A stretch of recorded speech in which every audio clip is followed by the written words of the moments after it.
Hollow Knight is a game. It's really admired and considered one of the best Metroidvanias out there, but outside of some surface knowledge and listening to its banger of a soundtrack,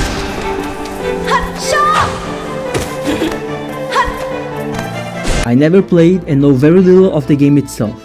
For the majority of my life, I never played games I perceived as difficult, and it caused me to delay experiencing some of my favorite games of all time, like Breath of the Wild for example.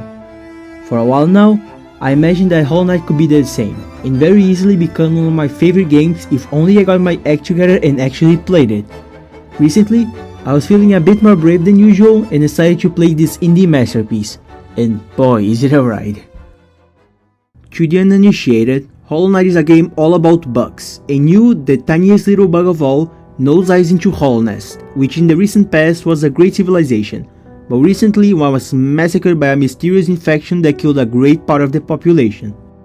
This infection has the not at all unique property of turning the infected into zombies, and now you can't walk around the goddamn corner without being assaulted by something, so you will die and die and die just some more before getting a grip of the game. But enough talking, I breezed through the tutorial and destroyed the front gate of the kingdom, falling to the small city of Dirtmouth.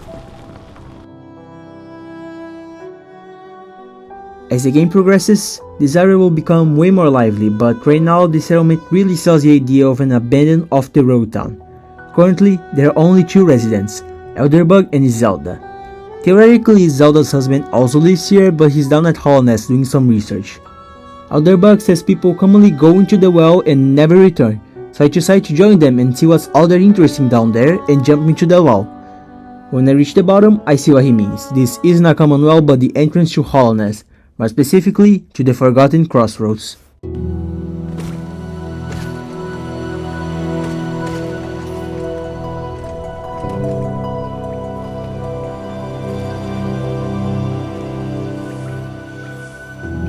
The Forgotten Crossroads are, as the name implies, the crossroads between many different areas. It's your introduction to Hollow Knight, where you learn the essential skills you need to play the game properly, and it does its job pretty well at that. You'll find all the basics here: combat, platforming, secondary objectives like the grubs, areas where you'll need to come back later, it's all here. After descending a bit, I find Cornifer, Zelda's husband, selling a map of the region. This game has some principles which it religiously follows, which I'll explain as they become relevant. And here we see principle number 1, which is, nothing comes for free. And notice that more clear than on the map system. Want a map of the region? Find Cornifer and pay him a bunch of Geo. Geo is this game's currency, by the way. Want to update the map so it's not literally useless? You have to buy a quill. Want to see where you are on said map? Say bye bye to 220 Geo and one of your charm slots. All that Geo can add up pretty fast, so it's important to always be careful not to lose it, since dying makes all your currency become a shade, which you'll have to kill to get your money back. I do pretty well surviving the crossroads. I even won a battle against this fake bug right over here, although I almost had a heart attack. I also rescued a couple of grubs, gaining Geo as a reward, and after all of that, I had about 500 Geo, a pretty decent amount of cash this early on. I then found the sleeping bug. How precious. That slash woke her up, and my first mini-boss battle against Grua's mother began. I didn't know anything about this fight, so when she started slamming herself against the ceiling, I was desperate and took a bunch of panic damage. I got myself together though, and the battle started to turn in my favor. I dodged more of her attacks and was managing to retaliate often, and after a difficult fight, I won against Grua's mother on one mask. The battle wasn't quite over though, as Grua's mother became a real mother and birthed a bunch of... wait a second. A bunch of Gruzes, and I'm swarmed and killed by them. At this point, I was about to learn Hollow Knight principle number 2. Never let your guard down. This game is unforgiving, and even at later points on your playthrough, you can still die if you become careless or impatient. Case in point, when I was coming back to the arena after dying for the Gruzes, I got impatient and was hit by a Vengefly twice.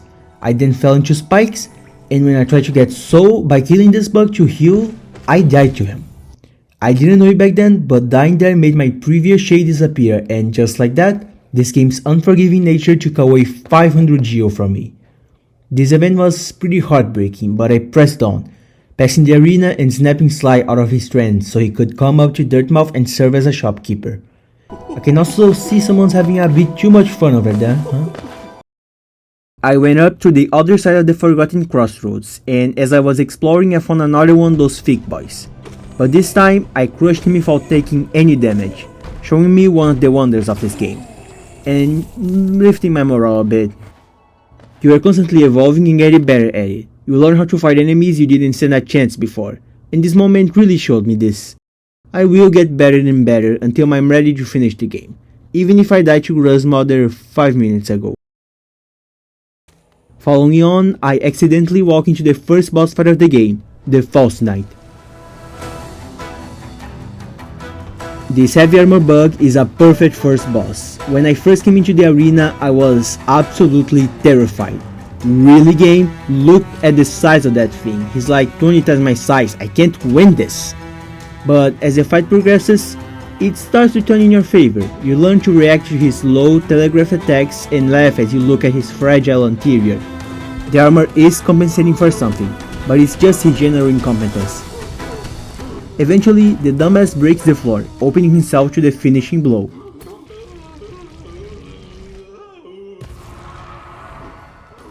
Or maybe none of that happened to you and you jumped around like a headless chicken until you accidentally defeated the boss, who knows. I did pretty good though, and I won on my first try, obtaining the Soul Catcher, CD Crest, and after visiting the Snail Shaman, Vengeful Spirit. I resurfaced to Dirtmouth, buying the Wayward Compass and the Quill, ready to follow to Green Path.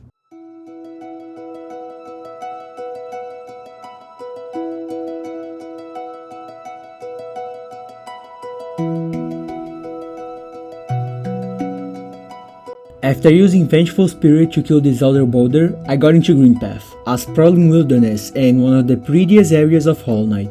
At this point, I learned Hollow Knight principle number 3, tell stories through your environment. Hollow Knight avoids giving the player endless walls of text to explain events, instead using the environment and small tidbits of dialogue to tell stories throughout the game. This is taken so seriously that there are still major mysteries unknown by the community even after years of analysis. In this case, I found stone tablets throughout Green Path that were written by the native inhabitants of this land. The wilderness and its people were created by a godlike entity called Un, and they aren't exactly part of Hollow Knight. They are just friendly neighbors who let them build a road through the territory for commerce. I honestly wonder how Un looks like, and why it doesn't do anything against the infection. I don't have any major issues here until I reach the Moss Knight. I don't know why, but this guy's shield gives me lots of problems, and I died to him. Oh god. I was spawned all the way back at Dirtmouth, and I go all the way back to where I died. This time, I was more careful, and I reached my shade and killed the Moss Knight no problem.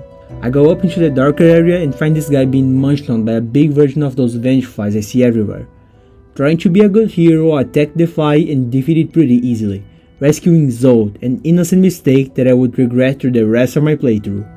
I then see a tiny red dressed lady that has been stalking me through the Green Path in a very obvious, very clear boss arena. Just to be safe, I bench at the nearby stag station and head to the obvious boss fight. The red dress is revealed to be named Hornet, and she halts me. Stop right there, criminal scum! And claims she sees me stalking her through Green Path. I'm sorry, but I was just a bystander. You're the one spying on me, spider lady. She then tries to kill me to stop me from doing something. As expected, a boss battle starts, and this one feels entirely different from the last one. Hornet is incredibly nimble and quick. The battle feels like fighting a rival, not an enemy. She jumps around the arena launching tightly packed attacks, giving you very little wiggle room or time to heal. The battle is pretty tough, but I still beat it on my first try, and as Hornet Spider-Mans away, those three figures appear over me. Those are the Dreamers, and we'll come back to them later. For now, just know they essentially jump-scared me. I was not expecting them at all. I ignored those ghosts and loot the body of this bug who looks eerily similar to me, getting the Muffin Cloak. The cloak is a very simple but absolutely instrumental item. It allows you to dash, a crucial ability that has massive combat and platforming utility, while also allowing me to visit areas I couldn't before. I backtrack through Green Path and the Crossroads with the cloak in hand and find charms, grubs, and other treasures. I go into that strange hut with a dash and find Salubra, a charm specialist. Keep away, please. I bought 2 additional charm notches in the Shaman Stone. One of the things I learned about this game before playing it is that Shaman Stone is an amazing charm, and later on the playthrough, this will be proven correct. This charm will massively increase the power of all spells, such as Vengeful Spirit, making them exceedingly powerful. While exploring with the dash, I find the entrance to the Fungal Wastes.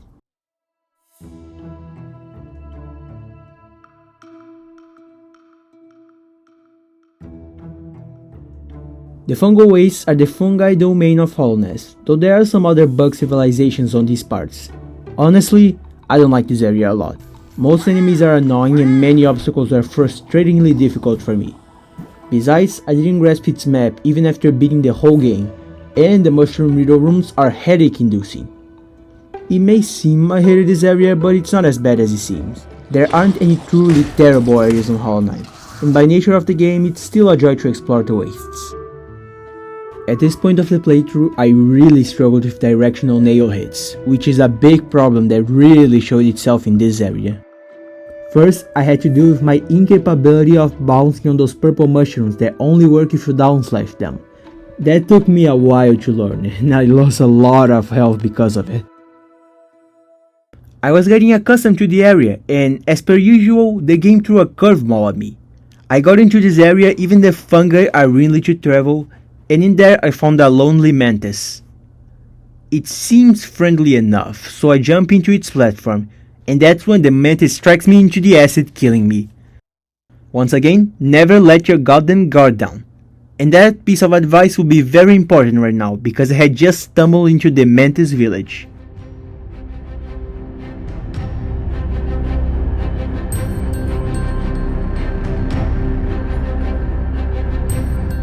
This is another civilization separate from Hollowness, although this one is a lot less friendly. Despite not being infected, the mantis still can't stand outsiders, and they will not give up until my head is on a stake. And let me tell you, they are very good at putting it there. This is definitely the first point of difficulty in my playthrough. This area only has 2 enemies, but those enemies cause me a lot of problems. The grown mantis, which seem scary at first, but they really aren't big problems when you learn their attack patterns. But the real deal were the juvenile mantises. Oh boy, the juvenile mantises. As you can see, they like to fly way above you, making an up strike the best way to deal with them, since they are usually out of reach of a regular one. This may seem trivial to some, but in case you forgot, I still can't do directionals properly, so those juveniles give me a lot of problems, much more than they should. I go through quite the painful process in the village, but I eventually worm my way to get the mantis claws.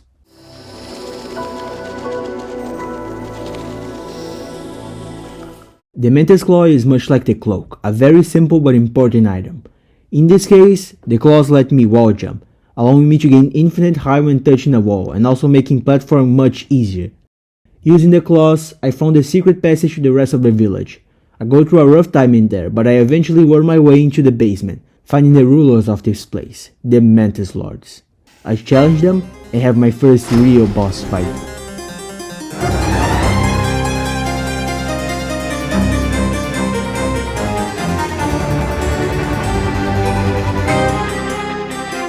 I didn't know back then, but that was soon to become my favorite boss fight of all time. After you challenge the mantises, one of them leaps in and starts her volley of attacks. They are blazingly fast, which also made them difficult to retaliate, since I could only really get 1, sometimes 2 hits between each attack. But after a couple of tries, I mastered this part of the battle. I find the opening to heal, the amount of hits I can get off, and the situations where I was free to use a Vengeful Spirit. Eventually, I finished the first phase of the battle, and start to chill a bit. After all, I had the Mantis' pattern mastered, but then the other 2 came into the arena at the same time. Now they attacked simultaneously, shortening the attack windows and doubling their health.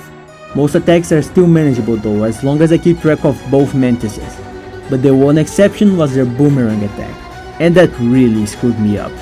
I was left guessing where the boomerangs go even after a dozen of tries, and I was just stuck on the boss fight because of it. I was thinking of giving up and coming back later,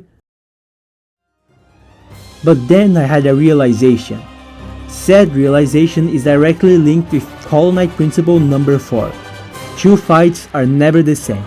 All situations, especially boss fights, are different from one another, and if you're stuck in a part, think of your strategies and setups that feel your situation better.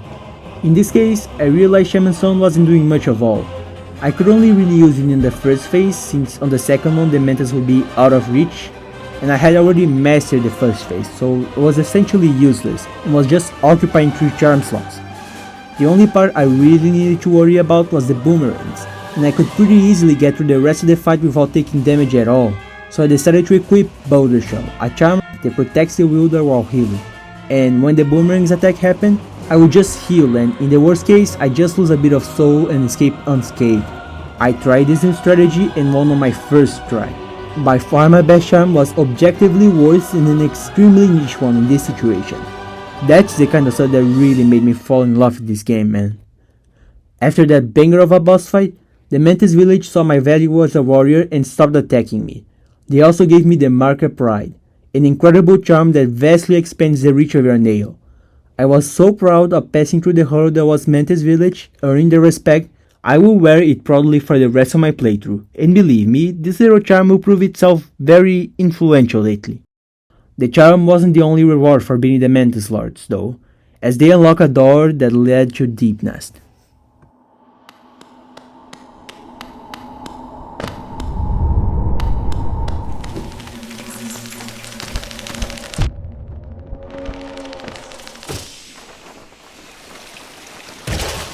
Deep Nest is one of the deepest and darkest parts of the kingdom, overwhelmed by powerful and creepy creatures that attack you while you're surrounded by darkness. This place does not mess around. I'm feeling confident from beating the Mantis Lords though, and so I keep on going. While I explore, I fall into a hot spring, the one safe spot amidst this chaos. But despite how comforting finding it is, reaching the hot spring is a point of no return, and if I want to leave, I have to find another way out. I decide to head left, where I find this abandoned tram station riddled with monsters, and after slowly clearing the area, really slowly, God, just speed it up already, I find the tram pass. This item allows me to use the trams that can be occasionally found around Holness, giving me access to wild new areas. There is a tram in Deep Nest right off the hot spring, but I didn't know that back then, so instead I stumbled around in the dark until I found this vertical tunnel. I climbed it up and ended up finding an exit to another part of the fungal waste. Finally, freedom, I can get myself together and...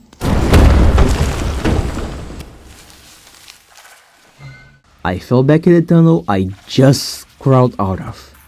As it happens, you're supposed to fall into this area by accident and have to find your way back up, instead of how I did it and just use it as an exit.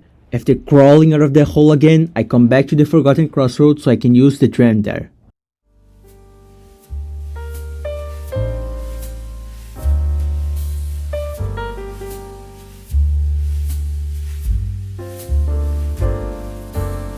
After a little joyride, I get to the resting grounds, the Cemetery of Holness.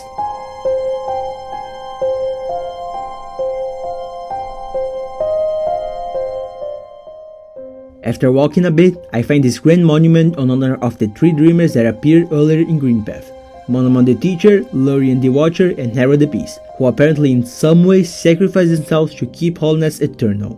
Looking at the current state of the kingdom though, their sacrifice was clearly unsuccessful.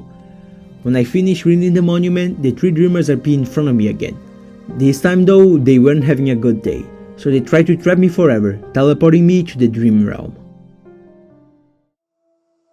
I wake up on this lonely little island, surrounded by nothingness on every side.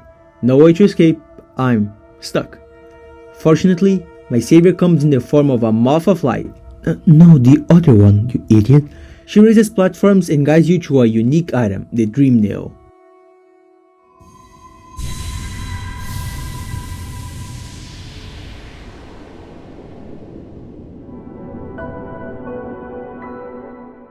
I am woken back in the real world by Seer, the last moth of a forgotten tribe. She explains I was trapped in that place by those sneaky dreamers, but that I got free of it by finding the Dream Nail, a weapon that gives me mind reading capabilities.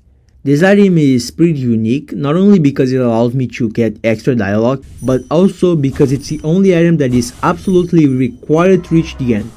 At this point, I have to warn you that the next segment has a lot of story spoilers, and I will be explaining them in this video. I imagine at this point you already realized we were running around like headless chicken with absolutely no end goal, but now we finally get some direction. To beat the game, you need to break into the black egg that sits just below Dirtmouth, and face what's inside it, the Hollow Knight. He's the character that was chained up in the opening of the game and was the one keeping the infection inside himself, but recently, as you can probably see, he's leaking it. To solve that situation, we need to break into the place he's locked in, the black egg. To get into said egg though, you need to dream nail the 3 dreamers who are sealing it shut. And since they are spread around the whole kingdom, you need to scour Hollowness to find them. Maybe you are still confused though, and I wouldn't blame you for that. So far we got more questions than answers, but don't worry, it will become more clear later.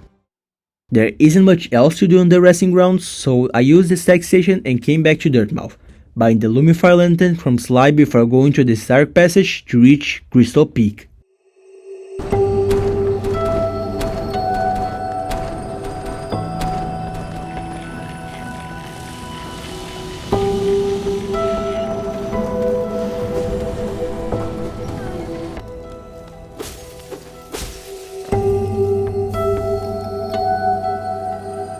Crystal Peak is a cavern riddled with those mesmerizing pink crystals. Before Calamity struck, Hollowness was extracting said crystals from here on a massive mining operation. Well, massive for bugs, that is. For some, that may seem weird, since those crystals look pretty tame and useless. Other bugs certainly think so. But after some examination, it becomes clear why those crystals were so highly sought after. They can shoot lasers. Those crystals make the Crystal Peak one of my favorite regions of the game. They not only make the area one of the prettiest and most distinct parts of Hollowness, but the lasers and mining mechanics also create unique challenges centered around platforming, a type of obstacle that is usually secondary or non-existent in most Hollow Knight areas.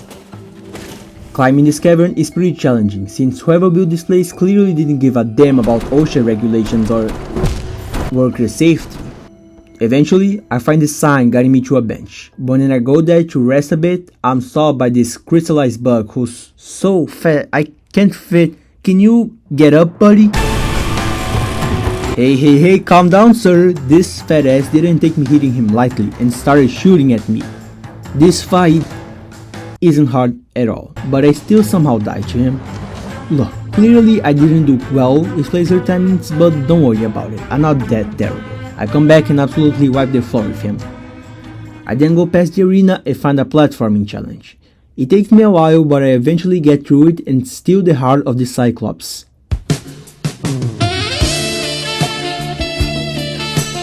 No, I mean literally.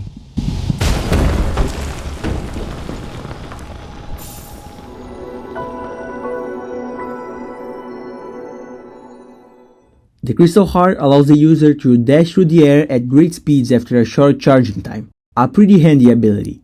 With my job here done, I go through a once inaccessible gap with the dash, reaching an elevator that takes me back to Dirtmouth. At this moment, I'm about to learn Hollow Knight Principle number 4. Exploring is always rewarding. In this case, I remember King's Pass is above the ledge from the start of the game, and I bet there's some kind of treasure up there. I tried to use the Mantis Claw, but it didn't work. Well, I guess I can come back later and... Wait! I have a plan. Just like I said, there is an elevator that goes all the way up to Crystal Peaks, pretty high up. Wouldn't be useful before since the entrance is way too far for a normal dash, but in case you forgot...